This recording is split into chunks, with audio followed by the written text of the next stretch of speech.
Richard Maxwell stood in his father's office at the Paradise Resort, staring at the last will and testament in his hands. The paper felt heavy, just like the weight on his shoulders. His father, James Maxwell, had passed away suddenly from a heart attack, leaving him the entire resort, a sprawling 5-star property worth millions, sitting on the most beautiful beach in Florida.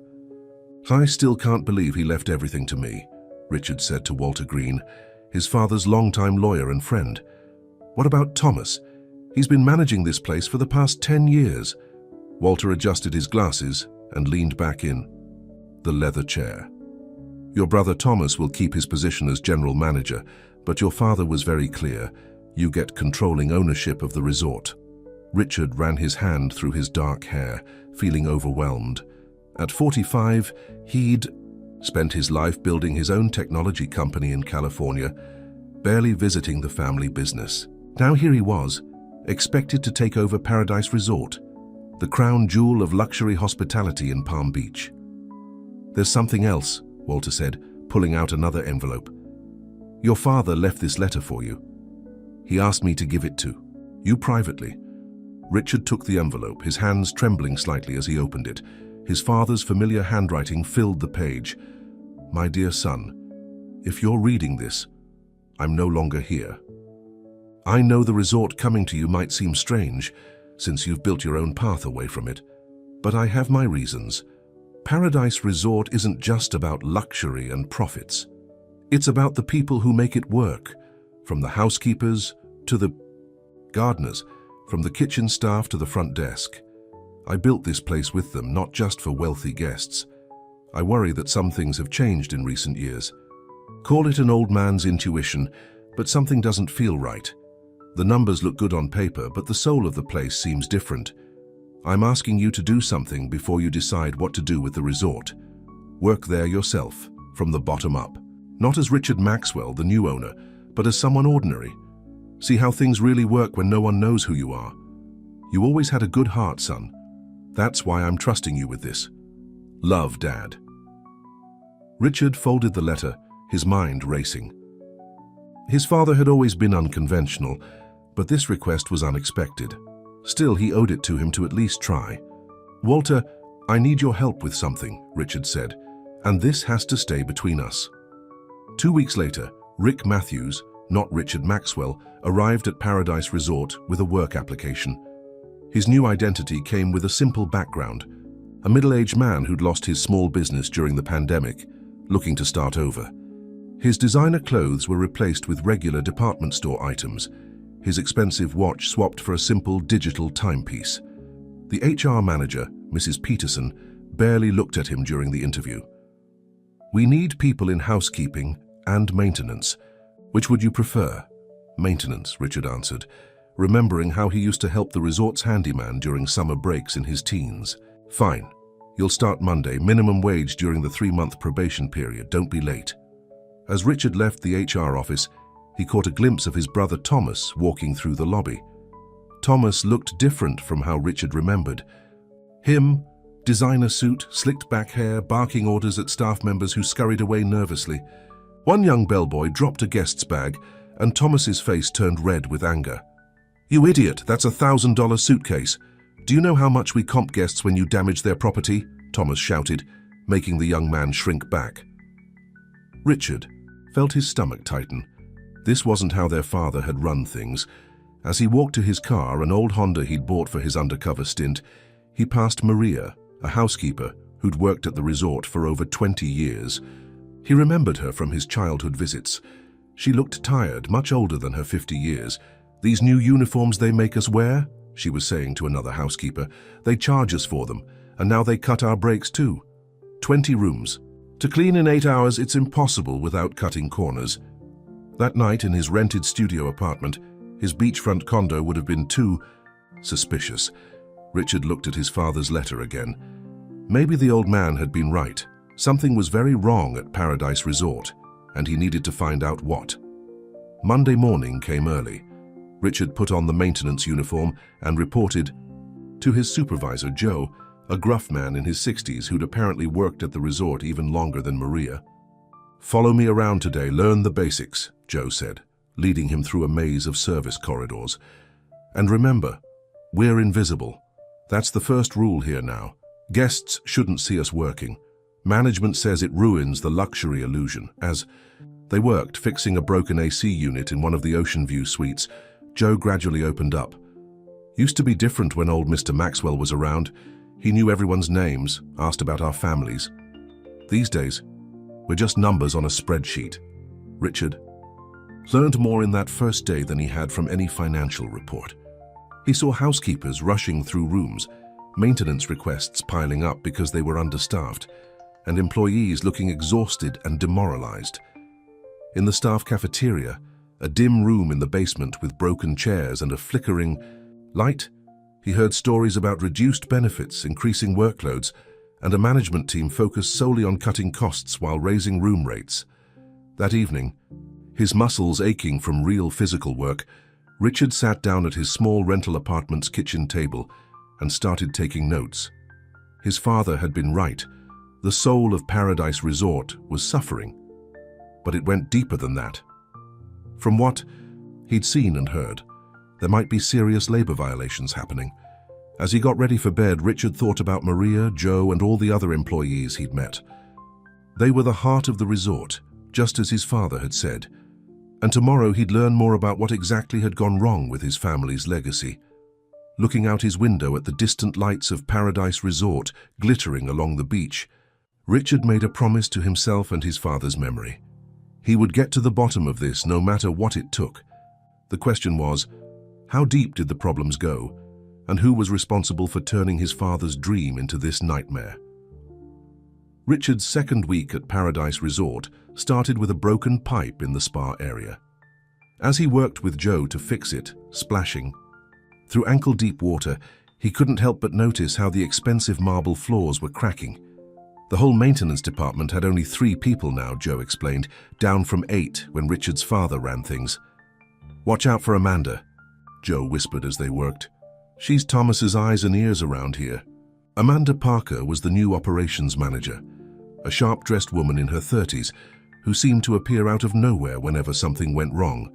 She stood now at the spa entrance, tapping away on her tablet, frowning at the water damage. "This needs to be fixed before the Jensen wedding tomorrow," she snapped. "I don't care if you have to work all night. And keep the noise down. We have VIP guests next door." As they worked past their regular hours with no mention of overtime pay, Richard noticed how Joe's hands shook from exhaustion. The old maintenance man had been pulling double shifts all week because the third member of their team had quit after getting hurt, with no workers' compensation.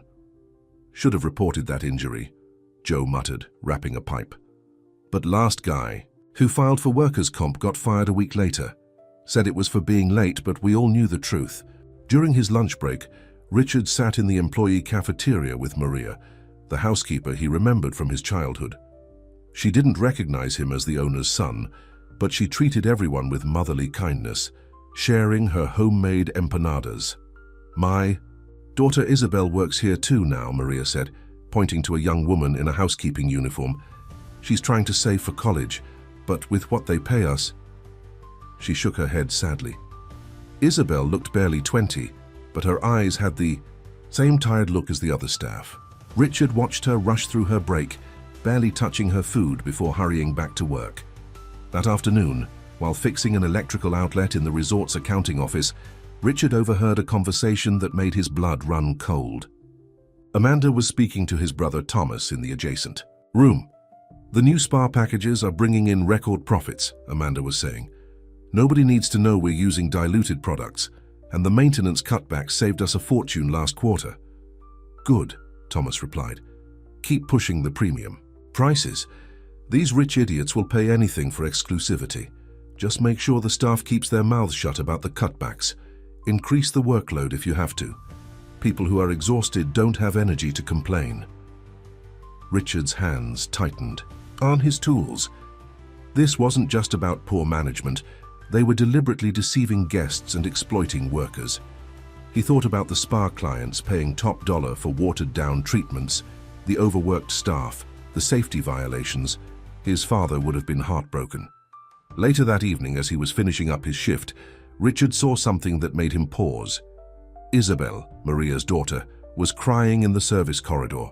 Amanda stood over her, arms crossed. "Please," Isabel was saying, "I just need next Sunday off for my mom's surgery. I'll work extra hours to make up for it."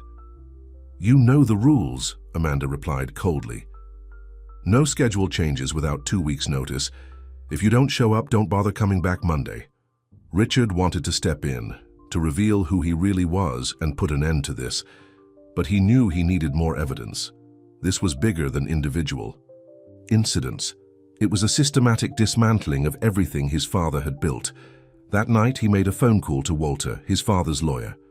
"I need you to quietly pull some records for me," he said. "Everything about resort expenses, employee turnover, injury reports, and product invoices for the past 3 years." "You found something?" Walter asked. "More than something. They're not just cutting corners, they're putting people at risk, and Thomas, and he's behind a lot of it." Richard spent that night reviewing his notes. The stories were adding up. The understaffing, the safety violations, the wage issues. But he also noticed something else, how the employees looked out for each other. Maria sharing her lunch, Joe teaching new staff members even when he was exhausted, housekeepers covering for each other during family emergencies. These people were still fighting to keep his father's vision alive, even if they didn't know it. They deserved better. And Richard was beginning to form a plan. The next morning, he arrived early for his shift and found Maria cleaning the lobby. She was moving slowly, obviously worried about her upcoming surgery. Richard remembered how his father used to say that family was everything, both his own family and his resort family. "Maria," he said, making a decision that would change everything, "I need to tell you a story about James Maxwell, the man who built this resort." Her eyes softened at the mention of his father's name. "Mr. Maxwell? He was a good man, not like the people running things now." "Yes, he was," Richard agreed. "And I think it's time his son knew exactly what's happening here." Maria looked confused. "His son? But he's never here. People say he doesn't care about the resort." Richard smiled gently. "That's not exactly true. Maria, there's something you should know about who I really am." The truth was about to come out, but Richard knew this was just the beginning. Fixing Paradise Resort would take more than just firing a few bad managers. He needed allies who understood his father's vision, people like Maria, Joe, and the others who still remembered what the resort was meant to be. As the morning sun cast long shadows through the lobby's grand windows, Richard prepared to reveal his true identity to the first of many people he would need on his side. The real work of saving Paradise Resort was about to begin. Maria's eyes filled with tears as Richard finished explaining who he really was. They sat in a quiet corner of the empty employee cafeteria, the morning sun barely peeking through its small windows. "All this time you were Mr. Maxwell's son, working alongside us, seeing everything." She wiped her eyes with her apron. "Your father would be so proud. He always said you had his heart." "I need your help, Maria," Richard said softly. "But what I'm about to tell you has to stay between us for now. I'm building a case against the current management, including my brother. I need proof of everything they're doing wrong." Maria nodded firmly. "The housekeepers, we see everything, we hear everything. I'll help you, Mr. Maxwell." "Please, keep calling me Rick," he smiled. "We can't let anyone else know yet, not even Isabel." Just then, Joe burst into the cafeteria, his face red with anger. "They're firing Janet from the front desk, 25 years here, and Amanda's escorting her out like a criminal." Richard and Maria rushed to the lobby. Janet, an elegant woman in her 60s who had checked in generations of guests, was being marched out by security. Her face was streaked with tears as Amanda watched with a cold smile. This is what happens when people talk too much to the labor board, Amanda announced loudly to the gathered staff. "Let this be a lesson." Richard felt his hands curl into fists. Janet had been like an aunt to him growing up. She'd given him candy when he was little and advice when he was a teenager. Now she was being thrown away like garbage. That evening, Richard visited Janet at her small apartment. She opened the door looking surprised to see the new maintenance man, but her surprise turned to shock when he revealed his identity. "Little Ricky?" she gasped. "But why are you—" Her eyes widened, with understanding. Your father's letter. He asked you to do this, didn't he? Richard nodded. Janet, I need to know everything. Why did they really fire you? Janet's story confirmed his worst fears. She had been gathering evidence of wage theft, safety violations, and guest fraud. Thomas and Amanda had found out and made an example of her. I kept records, she said, going to her bedroom and returning with a thick folder. Copies of everything. I was going to send them to you, but I didn't know how to reach you directly. I was afraid Thomas would intercept any mail to your office. Richard spent hours going through Janet's documents. There were photos of moldy rooms being rented as premium suites, records of employees working overtime without pay, and evidence of kickbacks from contractors who did shoddy repair work. This is bigger than I thought, Richard said, his voice heavy. They're not just exploiting workers, they're running a complete scam. The next day at work, Richard noticed Thomas giving a tour to a group of potential investors. His brother was all charm and smooth talking, showing off the resort's beachfront and bragging about profit margins. Our operating costs are the lowest in the industry, Thomas boasted, and our premium services command top dollar. Richard, pretending to fix a light fixture, watched the investors nodding appreciatively. They couldn't see the exhausted housekeeper hiding in the service corridor, waiting to clean the room but afraid to be seen. They didn't know about the watered-down spa products or the ignored maintenance issues. During his lunch break, Richard met secretly with Maria and Joe in the old storage room. They had more stories to share, more evidence to add to Janet's file. Remember that flood in the North Wing last month, Joe said. They blamed it on a guest leaving the water running, but really, I'd reported those pipes needed replacing 6 months ago. Thomas said it was too expensive. Maria pulled out her phone. I have pictures of the cleaning supplies they make us use now. Cheap stuff that doesn't work, but they tell us to just use more of it. The fumes make us sick, but if we complain... She didn't need to finish the sentence. They all knew what happened to complainers at Paradise Resort. That afternoon, while fixing the air conditioning in the resort's business center, Richard overheard another troubling conversation. Amanda was on the phone with someone, speaking in hushed tones. The health inspector is coming next week, she was saying. Yes, I'll make sure he sees only what we want him to see. The usual arrangement. Yes, the envelope will be ready. Richard's heart sank. Bribing health inspectors? How many laws were they breaking? Later, as his shift was ending, Richard saw Isabel struggling with a heavy cleaning cart. Her face was pale and she was moving slowly, clearly in pain. Let me help you with that, he offered, taking control of the cart. Thanks, Rick, she said wearily. I had to take my mom's shift too. Her back is worse, and we can't afford to lose. Both jobs if she misses work. Richard felt a surge of anger. Maria needed surgery, but the management's policies were forcing her to work through the pain, and now her daughter was suffering too. That night, Richard made another call to Walter. I need you to set up a meeting, he said. Get me someone from the Department of Labor, someone we can trust. And we need a good PR firm. When this breaks, it's going to be messy. Are you sure about this? Walter asked. Going against your own brother? Thomas stopped being my brother when he betrayed everything our father built, Richard said firmly. Paradise Resort was meant to be more than just a luxury hotel. It was meant to be a family. As he ended the call, Richard looked at his father's letter again. The papers were worn now from being read so many times, but the words still burned with truth.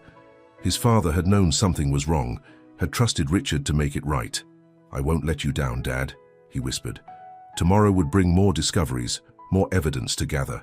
But tonight, Richard allowed himself to imagine what Paradise Resort could be again. Not just a place of luxury for the wealthy, but a place where everyone, from guests to staff, was treated with dignity and respect. In the distance, he could hear the waves crashing on the beach, the same sound that had soothed him as a child. Soon, very soon, he would restore his father's legacy. But first, there were more truths to uncover, more allies to gather, and more battles to fight. The next morning brought chaos to Paradise Resort. A wedding party had arrived early, demanding their rooms, while a pipe burst in the east wing, flooding 3 luxury suites. Richard watched from behind a maintenance cart as Thomas screamed at the front desk staff. I don't care what it takes, Thomas shouted, his face red. Move some people around, upgrade them, just get it done. And where's that useless maintenance team?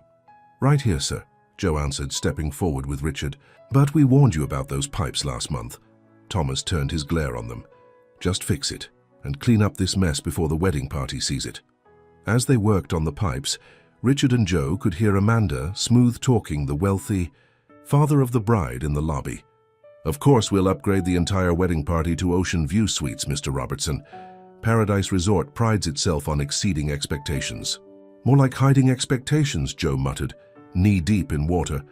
"These pipes aren't the only things rotten around here." While they worked, Isabel appeared with some towels. She looked even more tired than usual, dark circles under her eyes. "Mom's not doing well," she whispered to Richard. "The doctor says she needs that surgery soon, but we still can't afford it." Richard's heart ached. He wanted to help immediately, to reveal himself and make everything right, but he knew he needed more evidence before he could act. One wrong move, and Thomas could hide everything. Later that day, Richard made his way to the resort's accounting office under the pretense of checking the ventilation. What he found in the office made his blood run cold. Hidden behind a filing cabinet was a second set of books, showing the real numbers behind Paradise Resort's operation. "Looking for something?" Richard spun around. Amanda stood in the doorway, her arms crossed, a suspicious look on her face. "Just checking the vents like you asked," Richard said calmly, though his heart was pounding. "Guests complained about the airflow." Amanda's eyes narrowed. "Funny, I don't remember asking for a vent check, and maintenance usually doesn't work. In accounting without supervision." "My mistake," Richard said, gathering his tools. "I must have misunderstood the work order." As he left, he could feel Amanda's eyes boring into his back. She knew something wasn't right. He had to be more careful. That evening, Richard met secretly with Janet in her apartment again. Walter was there too, along with Sarah Chen, an investigator from the Department of Labor. "The evidence you've gathered is disturbing," Sarah said, looking through the files. "Wage theft, safety violations, fraud. This is enough to shut them down." "That's not what I want," Richard said firmly. "Paradise Resort employs hundreds of people. They depend on these jobs. I want to save the resort, not destroy it." "Then we need more," Walter advised. "Concrete proof of the kickbacks, the bribes, something they can't wiggle out of." Janet spoke up. "The health inspector is coming next week. Amanda always meets with him in the small conference room by the spa. If we could get proof of the bribe..." "Too risky," Sarah warned. "If you get caught..." But Richard was already forming a plan. "The ventilation system," he said. "There's an access panel in that conference room. As maintenance, I have a reason to be there." They spent hours planning, going over every detail. Richard knew they only had one chance to get this right. The next day brought new challenges. Thomas announced surprise room inspections, putting extra pressure on the housekeeping staff. Maria was barely able to walk, but she kept working, afraid of losing her job. During his lunch break, Richard found Isabel crying in the service stairwell. "They're making us pay for new uniforms again," she sobbed. "Mom can barely afford food, and now this..." Richard couldn't take it anymore. He made a decision that could risk everything. "Isabel," he said gently, "there's something you need to know. About me. About why I'm really here." Her eyes widened as he explained everything, who he was, what he was doing, his plans to make things right. When he finished, she sat in stunned silence. "All this time," she whispered, "does Mom know?" "Yes, and Joe and Janet too. We're gathering evidence, but we need help from people we can trust." Isabel wiped her eyes, sitting up straighter. "Count me in. Mom always said your father was the best boss she ever had. He treated us like family." That afternoon, Richard noticed more suspicious activity. A group of men in expensive suits were meeting with Thomas in his office. Through the maintenance access panel, he could hear snippets of conversation about offshore accounts and restructuring. "Once we squeeze the last bit of profit out of this place," Thomas was saying, "we can sell it to the developers. They'll tear it down, build luxury condos.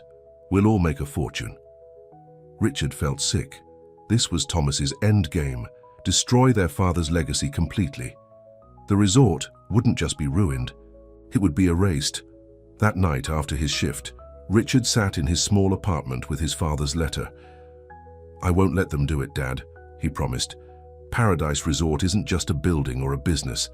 It's about the people, and I'm going to fight for them. He looked at the photos on his phone, evidence he'd gathered, secret recordings, documents.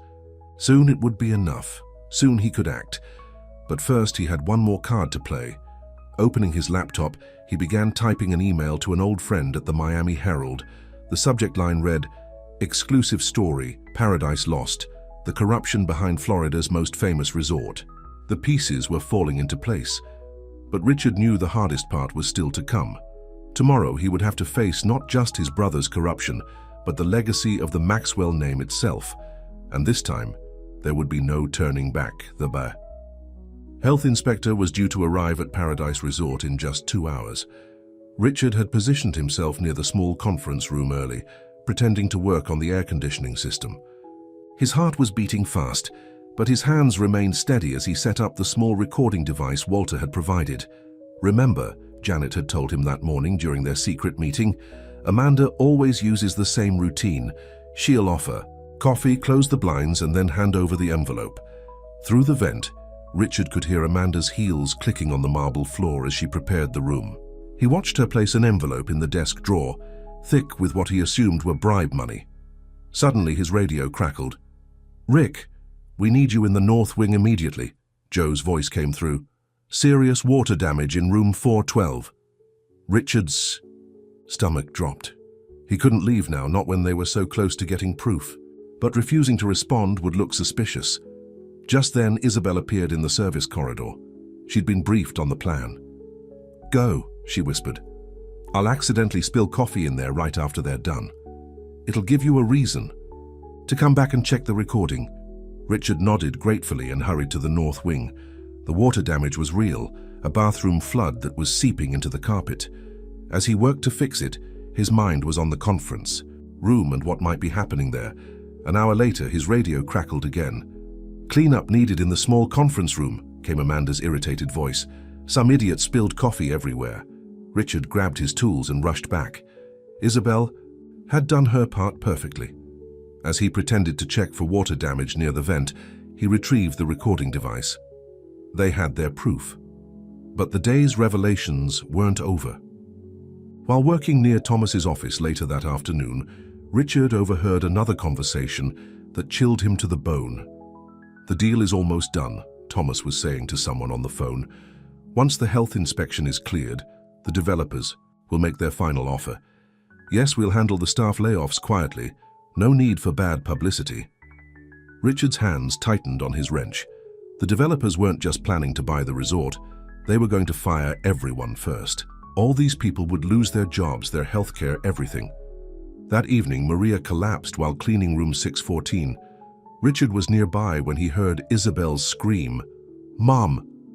Isabel was kneeling beside Maria, who lay pale and shaking on the floor. "Someone call an ambulance." "No ambulance," Maria whispered, trying to sit up. "Can't afford. Need to finish my rooms." Richard couldn't stand it anymore. He knelt beside them. "Maria, listen to me. You're going to the hospital. Right now. I'll take care of everything." Amanda appeared in the doorway. "What's going on here? We have guests arriving in an hour." "She needs medical attention," Richard said firmly. "Fine, but if she leaves, don't expect her job to be here when she gets back," Amanda sneered. "We have plenty of people who want to work here." Richard stood up slowly, facing Amanda. 20 years of memories flashed through his mind. Maria bringing him cookies when he visited as a child, teaching him Spanish, caring for him when he had the flu during one summer vacation. "That's enough," he said quietly. Amanda raised an eyebrow. "Excuse me?" "I said that's enough." Richard's voice was steel now. He pulled out his wallet and removed his real ID. "I'm Richard Maxwell, owner of this resort, and you're fired." The silence that followed was deafening. Amanda's face went from red to white. Down the hall, a cleaning cart crashed as someone dropped it in shock. This is impossible," Amanda stammered. "You're lying." "Call Thomas," Richard said coldly. "Ask him if his brother Richard has brown eyes and a small scar on his right hand from when he fell off his bike in the lobby 25 years ago." Maria was there. She helped bandage it. Isabel was crying now, holding her mother's hand. The other housekeepers had gathered in the hallway, whispering among themselves. "Someone call an ambulance," Richard ordered. "Maria's medical bills will be covered by the resort. And get Joe up here. We need to document every safety violation in this section for the labor board." As the paramedics took Maria away, with Isabel accompanying her, Richard turned to the gathered staff. "There are going to be a lot of changes at Paradise Resort. Starting now." He pulled out his phone and dialed Walter. "It's time. Call the labor board investigator and get me security. We need to secure the accounting office before anyone can destroy evidence." Within an hour, the resort was in chaos. Security guards were escorting Amanda out, while others secured offices and computers. Thomas was nowhere to be found, but his office was locked and guarded. In the employee cafeteria, Richard addressed the nervous staff. "I know you're scared and confused, but I promise you this. Paradise Resort will be what my father always wanted it to be. A place where everyone is treated with respect and dignity. No one is losing their jobs except the people who abused their power." As he spoke, he saw hope beginning to replace fear in their eyes. Janet was there, standing proud and tall. Joe had an arm around a younger maintenance worker who was crying with relief, but Richard knew this was just the beginning. Thomas was still out there, and he wouldn't give up his schemes easily. The developers would be angry about their plans being disrupted. There would be legal battles ahead. Looking at the faces of the resort staff, his resort family, Richard knew it would all be worth it. His father had been right. Paradise Resort wasn't just about luxury and profits, it was about people. As the sun set over the ocean, casting golden light through the cafeteria windows, Richard silently renewed his promise to his father. The real work of restoring Paradise Resort was just beginning, but this time he wouldn't be doing it undercover. This time he would lead from the front, just like his father had taught him. The morning after Richard revealed his true identity, Paradise Resort was buzzing with activity. News vans lined the parking lot, their satellite dishes reaching toward the sky like metal trees. Inside, labor board investigators combed through office files while forensic accountants examined computer records. Richard hadn't slept. He'd spent the night at the hospital with Maria and Isabel, making sure Maria got the best care possible. The doctors said she needed immediate surgery for her back, and Richard had personally guaranteed the payment. "Mr. Maxwell," Isabel said, her eyes red from crying, "I still can't believe all of this. You worked alongside us, saw everything, sir." "Call me Richard," he smiled gently. "And your mother helped raise me every summer I spent here. We take care of family." A nurse came to tell them Maria was being prepared for surgery. Before they took her in, Maria grabbed Richard's hand. "Your father would be so proud," she whispered. "You're bringing his paradise back to life." Back at the resort, Richard found Walter waiting in the lobby with Sarah Chen from the Department of Labor and 2 police detectives. "Thomas cleaned out his bank accounts last night," Walter reported grimly. "He's gone, and he took Amanda with him." Richard wasn't surprised. His brother had always been a coward at heart. "What about the evidence?" Sarah held up a flash drive. "We have everything. The fake books, the bribes, the safety violations. They're looking at serious federal charges." "Sir," Joe came running up, still strange to hear him calling Richard Sir instead of Rick. "You need to see this. In the basement." Storage. In a dusty corner of the basement, behind some old furniture, they found boxes of documents, years of records all carefully hidden away. "Look at these," Joe said, pulling out folders. Purchase orders showing the real prices of supplies compared to what they charged the resort. Maintenance reports that were never filed, even medical claims that were denied. Richard felt sick looking through the papers. The scope of Thomas and Amanda's scheme was staggering. They hadn't just been stealing from the resort, they'd been systematically destroying it from the inside out. Back in his father's old office, his office now, Richard met with the resort's department heads. Many of them were new, hired by Thomas, and they sat nervously awaiting their fate. "I know some of you were pressured to participate in illegal activities," Richard said. "Those who come forward voluntarily and help us clean this up will be given consideration. Those who don't..." He let the sentence hang. By afternoon, 3 department heads had resigned, and 2 others had provided detailed statements about Thomas's operation. The house of cards was falling apart.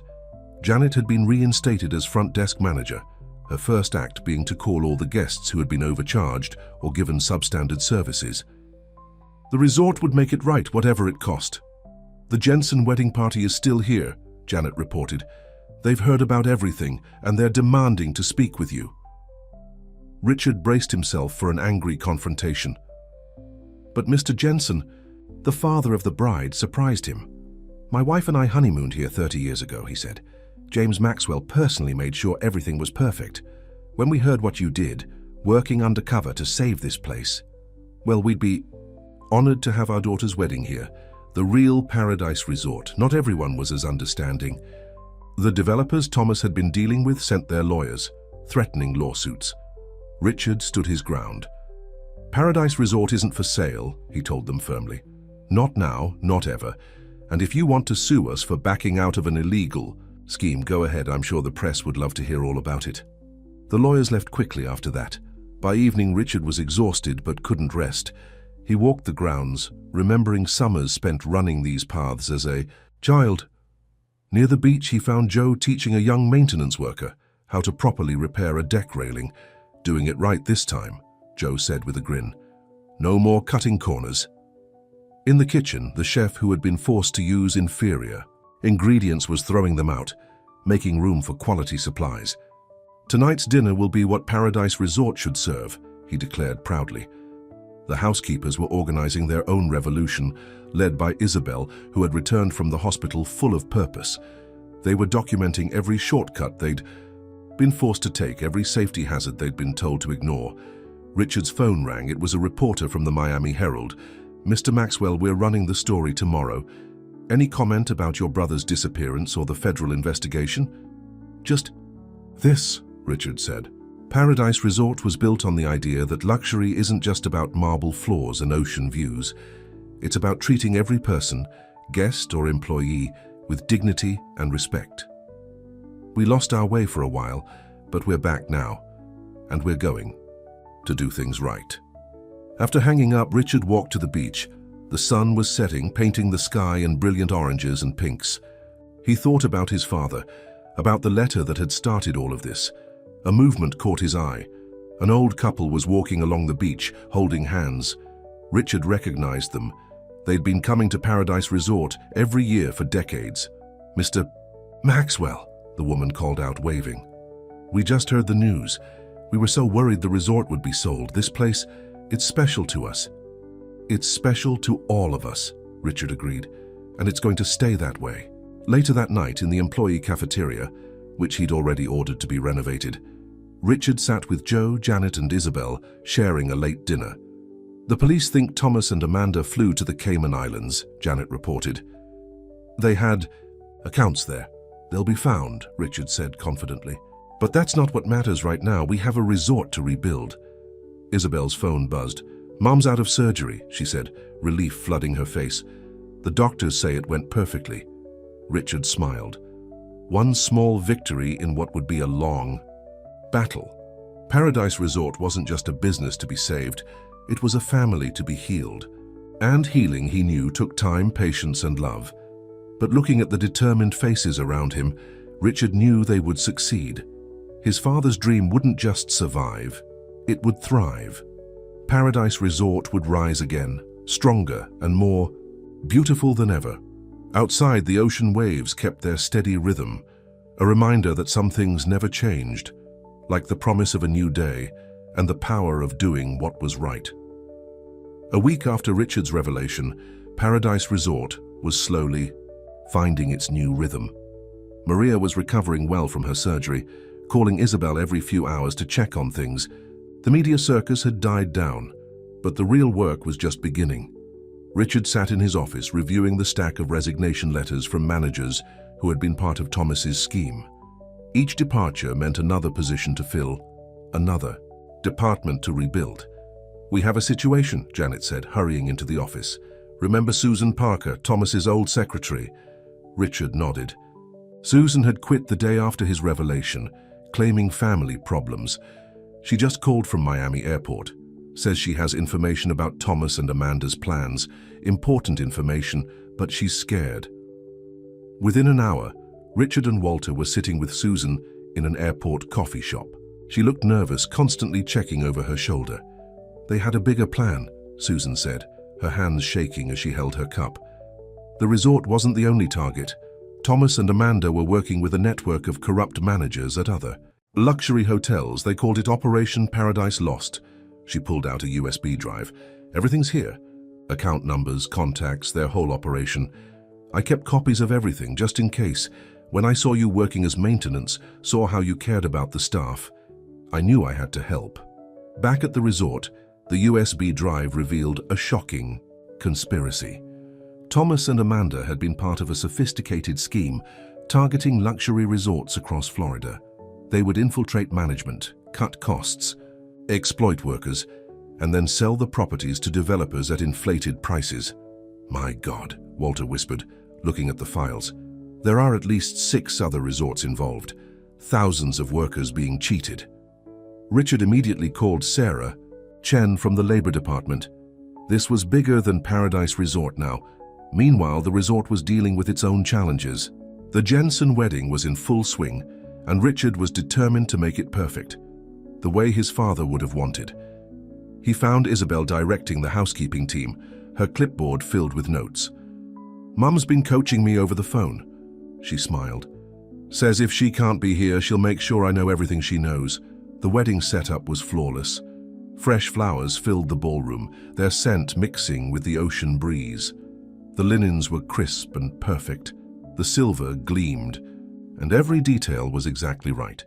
"This is what Paradise Resort should always be," Richard told his staff during their morning meeting. "Not just luxury for show, but real quality, real care." But just as things seemed to be improving, a new crisis emerged. Richard was in the kitchen discussing menu changes with the chef when Joe burst in. "Turn on the news," he said breathlessly. "Thomas is giving an interview." On the television, Thomas sat in what looked like an expensive hotel room, looking polished and professional. The caption read, "Paradise Lost, Resort Heir Speaks Out." "My brother's accusations are completely false," Thomas was saying smoothly. "This is a hostile takeover, pure and simple. He's always been jealous of my success in running the resort. Now he's invented these ridiculous claims to seize control." Richard watched in disbelief as his brother spun a web of lies, painting himself as the victim and Richard as a manipulative usurper. "He worked as a maintenance man, spying on loyal employees, creating discord," Thomas continued. "Ask yourself, who's really destroying Paradise Resort?" The phone lines lit up immediately. Concerned guests, worried investors, reporters wanting comments. Richard gathered his core team, Janet, Joe, Isabel, and Walter, in his office. "We knew he'd fight back," Walter said grimly. "But this could hurt us with the guests." "No," Richard said firmly. "We have something Thomas never understood. The truth, and the people who know what really happened." He turned to Isabel. "Call your mother. See if she's strong enough for visitors. I think it's time we let our guests meet the real Paradise Resort family." That afternoon, Richard invited several longtime guests to visit Maria in the hospital. They heard firsthand about the years of dedication from staff like her, about Thomas's cruel policies, about Richard's undercover work to save the resort. Mrs. Anderson, who had been coming to Paradise Resort for 30 years, held Maria's hand and cried. "We never knew. We should have seen." "Nobody saw," Maria said gently. "That was the point. But now, with Richard, everything is in the light." Back at the resort, Richard called an emergency staff meeting. Every employee, from dishwashers to managers, gathered in the grand ballroom. "Thomas is trying to twist the truth," he told them. "But you all know what really happened. You lived it. I'm not asking you to speak up if you're not comfortable. But if you want to share your stories, we're ready to listen." The response was overwhelming. Dozens of employees stepped forward, ready to tell their stories to the press. Not for revenge, but for truth. That evening, as the Jensen wedding reception filled the resort with music and laughter, Richard stood on his father's favorite spot on the beach. The waves rolled in, constant and soothing. Janet found him there. The Associated. Press wants to do a feature story, not about the scandal but about the rebuilding, about how Paradise Resort is becoming what your father always wanted it to be. Richard smiled. Dad used to say that a resort was like an orchestra. Every person, every role had to work in harmony to create something beautiful.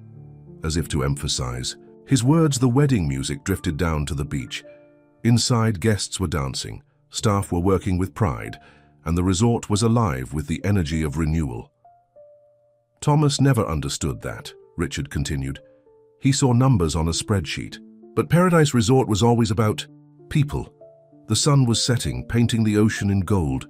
Tomorrow would bring new challenges.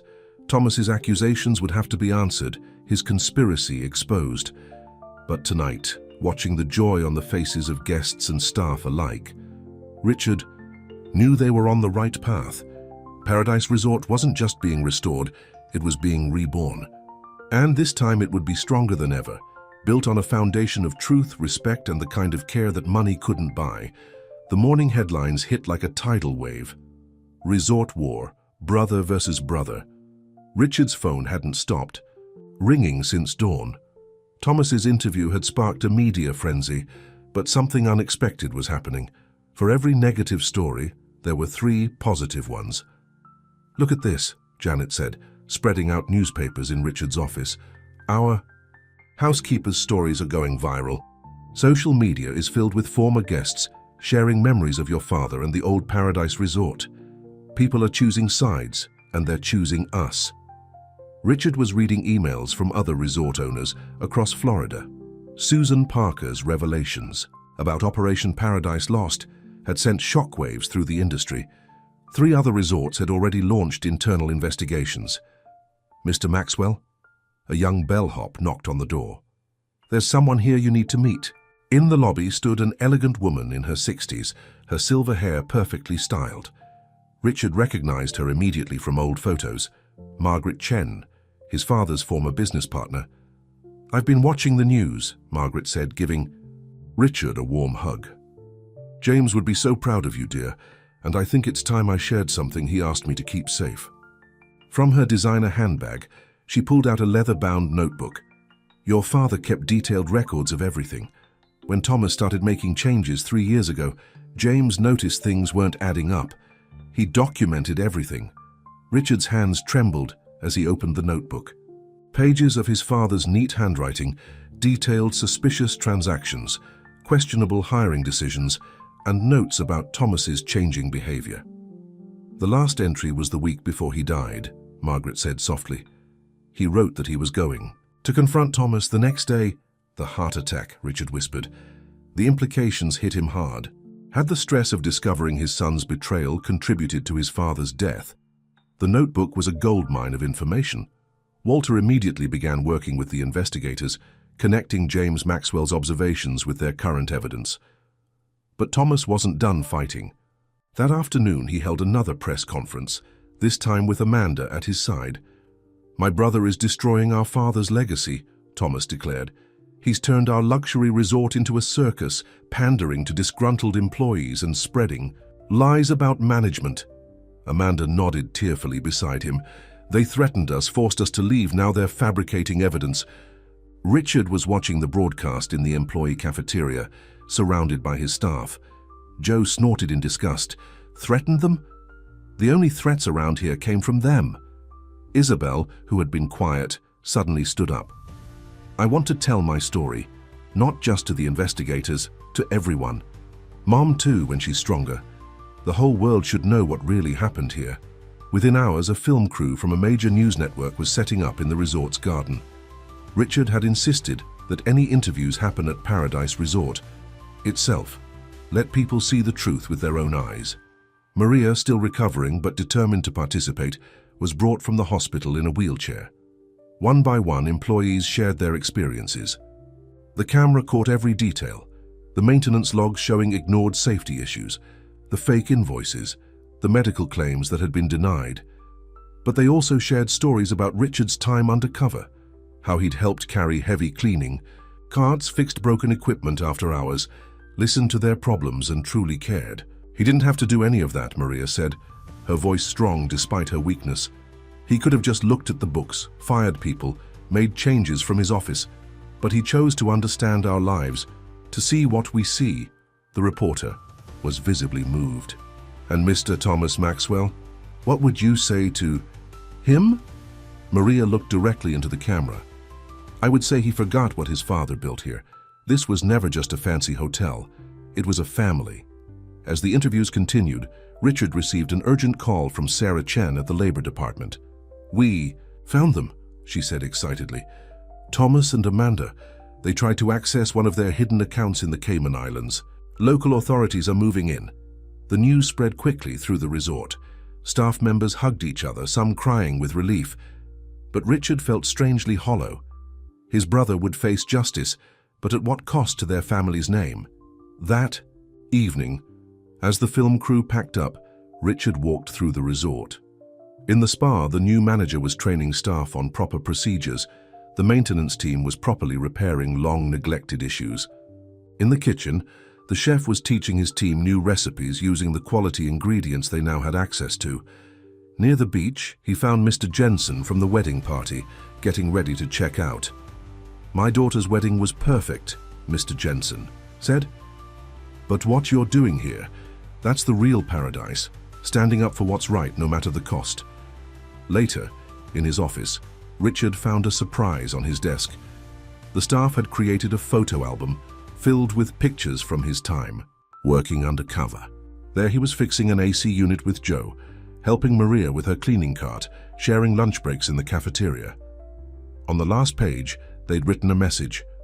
To our real boss, thank you for becoming one of us to save all of us. Richard's eyes filled with tears. Outside his window, the sun was setting over the ocean just as it had done every day of his childhood. Paradise Resort was changing, growing, healing. Thomas's betrayal had wounded them all, but from that wound, something stronger was emerging. His father's words from the letter echoed in his mind. Paradise Resort isn't just about luxury and profits, it's about the people. Looking at the photo album, at the faces of people who had become his second family, Richard knew that paradise wasn't a place, it was the people who made it special. As night fell over the resort, lights twinkled on along the beachfront. In the distance, he could hear the sound of laughter from the restaurant, the gentle music from the lounge, the peaceful rhythm of waves meeting shore. Tomorrow would bring new challenges, but tonight, paradise was slowly being restored, one heart at a time. The news of Thomas and Amanda's arrest in the Cayman Islands made headlines across the country. Richard watched the footage of his brother, no longer polished and confident, being led away in handcuffs. Amanda was crying, pointing, fingers, already promising to tell everything in exchange for leniency. They found over $20 million in hidden accounts, Walter reported, spreading documents across Richard's desk. Money stolen not just from Paradise Resort, but from all the properties involved in their scheme. Richard shook his head, sadly. All this greed, all this destruction, just for money. Dad gave us everything we ever needed. It was never about the money for him. Maria, now back at the resort though still in a wheelchair, was helping Isabel reorganize the housekeeping department. They had discovered that Thomas had been charging employees for cleaning supplies, uniforms, even their own drinking water. During shifts, no more of that, Richard announced during a staff meeting. From now on, Paradise Resort takes care of its people. New uniforms are being ordered, at the resort's expense. The employee cafeteria is being renovated, and we're installing water stations on every floor. The changes were already showing results. Guest satisfaction scores were rising. The spa's reputation was recovering now that they were using proper products again. Even the expensive wedding bookings, which Thomas had claimed would disappear under Richard's management, were increasing. People want to be part of something real, Janet explained as she showed Richard the booking numbers. They see how we treat our employees, how we run things honestly, that matters to them. One morning, Richard received an unexpected visitor. Elizabeth Torres, owner of the prestigious Palm Cove Resort, arrived unannounced. I'll be direct, she said, sitting in Richard's office. Thomas approached us last year about joining his operation. We declined, but we didn't report it. I've felt guilty ever since. Now we want to help." Elizabeth represented a group of resort owners who had been watching Paradise Resort's transformation. They wanted to form an alliance, share resources, establish industry standards for employee treatment, create a support network for workers. "Your father always said the hospitality industry should be about hospitality first," Elizabeth smiled. "Not just for guests, but for employees, too. We'd like you to lead this initiative." As Richard considered her offer, Joe knocked on the door with urgent news. "They're starting to talk," he said excitedly. "Thomas and Amanda. They're naming names, revealing everything about Operation Paradise Lost." The confessions broke open a massive conspiracy. Resort owners across Florida were implicated. Health inspectors admitted to taking bribes. Bank officers confessed to helping hide stolen money. But at Paradise Resort, life was moving forward. Maria graduated from her wheelchair to a walker, determined to return to work despite Richard's insistence that she take all the time she needed. "This place is my home," she told him firmly. "And now it feels like home again." Isabel had been promoted to assistant manager of housekeeping, implementing new policies that prioritized both guest satisfaction and employee well-being. The young woman who had once been afraid to speak up in meetings now confidently led staff. Training sessions. Joe's maintenance team was finally fully staffed, with proper equipment and safety protocols in place. The resort's infrastructure was being systematically repaired and upgraded. No more corner cutting or dangerous shortcuts. One evening, as Richard walked the grounds, he found Janet sitting on a beach chair looking at old photographs. "Found these." "In storage," she said, showing him pictures from the resort's early days. "Look, there's your father teaching you how to fold towels into swans. You couldn't have been more than 6. Richard smiled at the memory. He said every job was important, from the owner to the newest housekeeper. We all contributed to making Paradise real for our guests.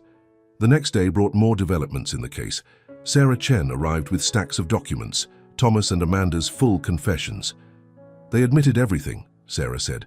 "The fake accounting, the worker exploitation, the bribes. But here's what you need to see." She handed Richard a handwritten statement from Thomas. Richard's hands shook as he read his brother's words. "I was jealous. Richard left to build his own success, while I stayed, always in Dad's shadow. When Dad kept talking about Richard's business sense, his integrity, I couldn't take it.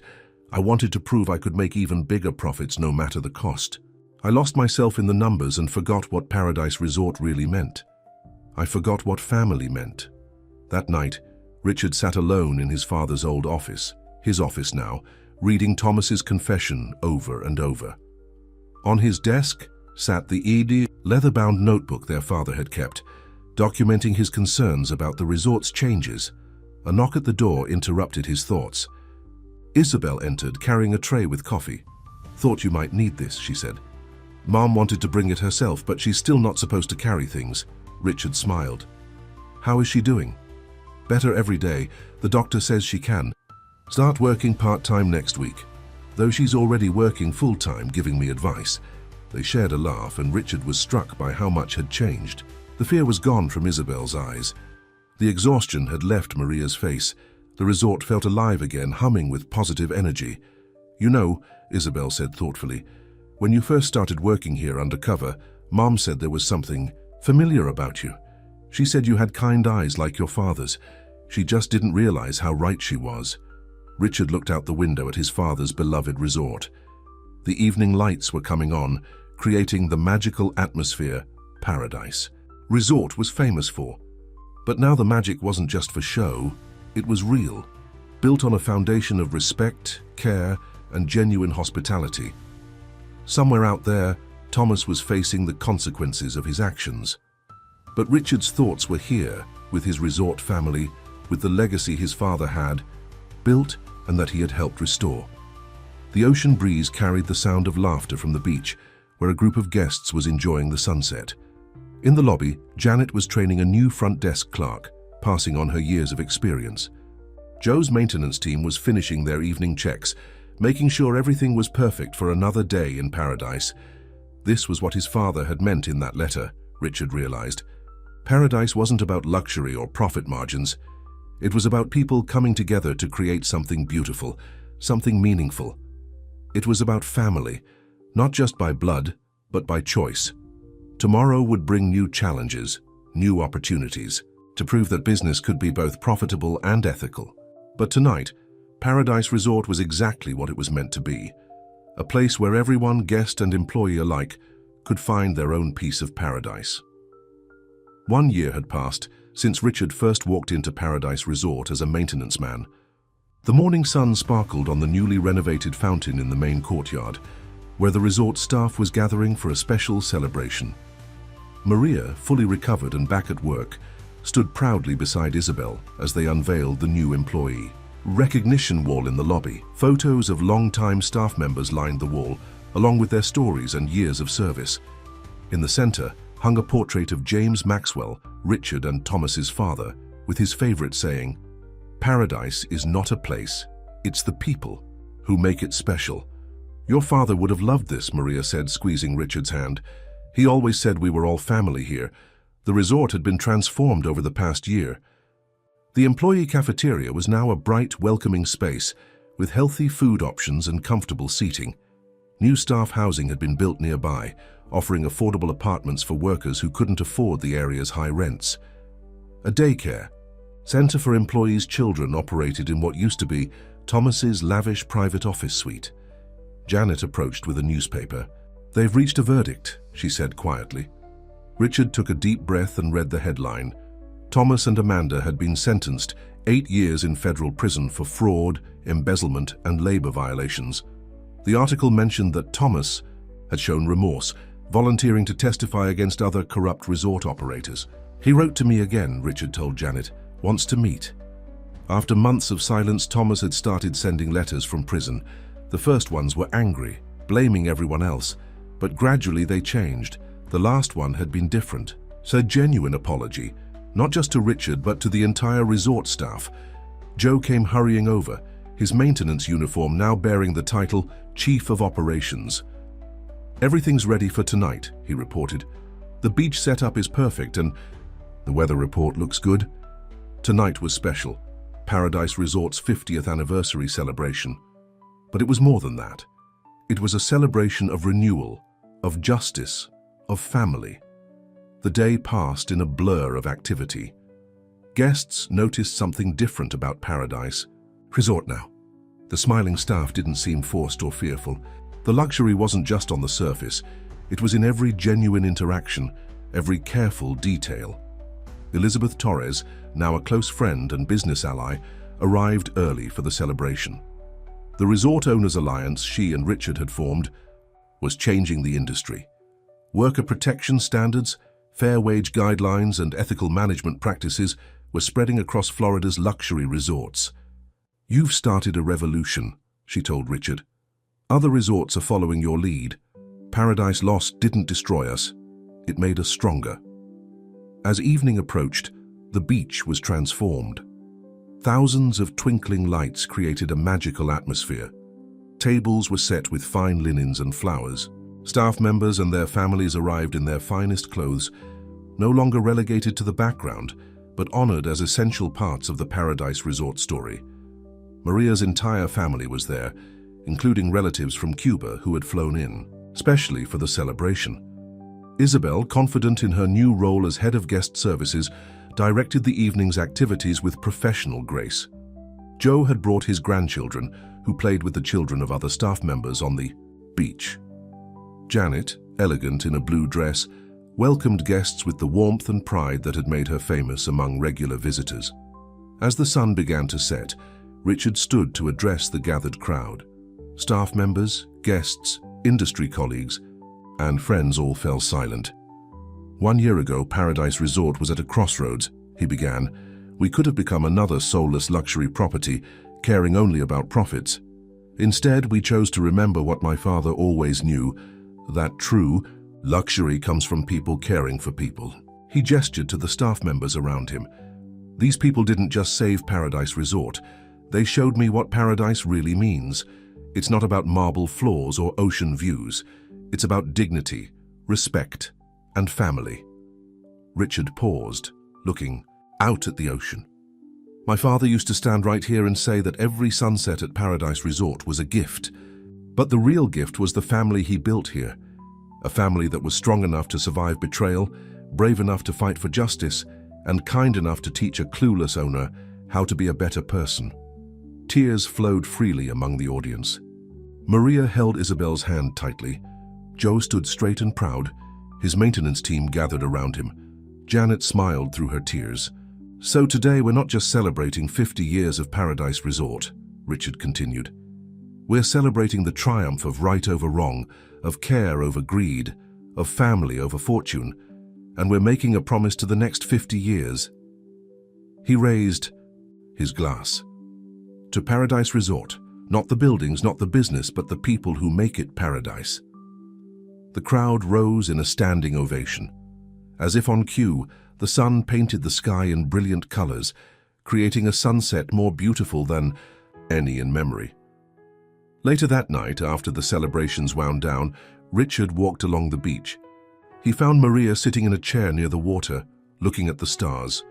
"Your father used to do this," she said. "Every night he would walk the beach, making sure everything was perfect for the next day." Richard sat beside her. "I got another letter from Thomas yesterday. He's teaching business ethics to other inmates, if you can believe it. Says he finally understands what Dad was trying to teach us all along." Maria nodded wisely. "Sometimes we have to lose paradise to understand. What makes it paradise?" The sound of laughter drifted down from the resort. The lights twinkled against the night sky. Out on the ocean, a cruise ship passed in the distance, its lights creating a chain of stars on the horizon. Paradise Resort had been through dark times, but it had emerged stronger, truer to itself. Richard thought about the journey, from undercover, maintenance man to trusted leader, from broken business to healing family. His father had been right all along. Paradise wasn't a place you could buy or sell. It was something you built, day by day, person by person, heart by heart. As the night grew deeper, the ocean's eternal rhythm continued its song. Paradise Resort stood proud against the starlit sky. Not just a luxury hotel, but a testament to the power of doing what was right, of caring for others, of believing in the paradise that exists wherever people come together with love and respect. The story of Paradise Resort wasn't ending. It was beginning anew. Written not in profit margins or balance sheets, but in the hearts of every person who called it home. And that was a story that would continue, sunset after sunset, generation after generation, as endless as the waves that kissed the shore of paradise.